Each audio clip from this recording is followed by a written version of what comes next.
آپ صلی اللہ علیہ وآلہ وسلم نے بنی اسرائیل کے آدمی کا واقعہ سنایا کہ بنی اسرائیل میں ایک آدمی نے دوسرے آدمی سے کہا کہ مجھے رقم نقد چاہیے اور میں پردیسی ہوں، میرا گھر دریا کے پاس بستی میں واقع ہے۔ دوسرے آدمی نے کہا کہ اس پر گواہ کون ہوگا؟ قرض خواہ نے کہا اللہ میرا گواہ ہے۔ پھر دوسرے نے کہا پھر آپ کا کفیل کون ہے؟ جواب دیا اللہ ہی میرا کفیل ہے۔ تو اس نے کہا کتنے درہم چاہیے؟ قرض خواہ نے کہا 300 درہم۔ اس آدمی نے دے دیا اور تاریخ واپس مقرر کر دی۔ جب وہ قرض واپس کرنے کے لیے آیا تو دریا میں زبردست طغیانی چل رہی تھی، کشتیاں کھڑی ہوئی ہیں۔ تو یہ آدمی سر پکڑ کر دریا کے کنارے بیٹھ کر فریاد کرنے لگا کہ اے اللہ، میں نے آپ کو گواہ بنایا تھا اور وکیل بنایا تھا، اب مقررہ وقت پر نہ پہنچ سکا تو تیری گواہی جھوٹی ثابت ہو جائے گی۔ جتنا مجھ سے ہو سکا میں نے کر دیا، آگے کا کام تو کر دینا۔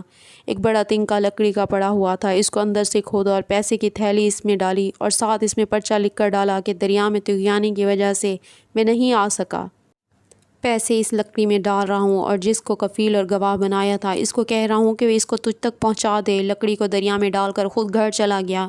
دوسری طرف لینے والا کشتی کے انتظار میں بیٹھا ہوا ہے۔ جب کوئی کشتی نہیں آئی تو اللہ سے کہنے لگا کہ جس نے تجھے گواہ بنایا تھا وہ خود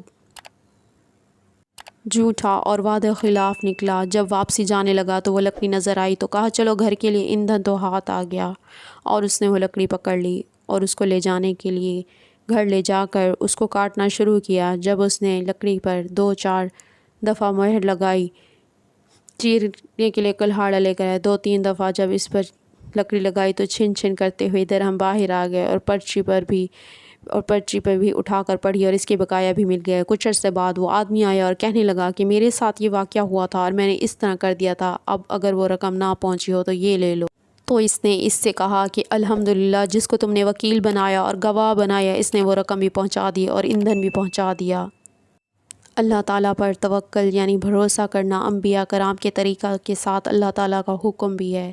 جو اللہ پر بھروسہ کرے گا وہ اس کے لیے کافی ہوگا۔ پلیز مزید ویڈیوز کے لیے ہمارا چینل سبسکرائب کریں۔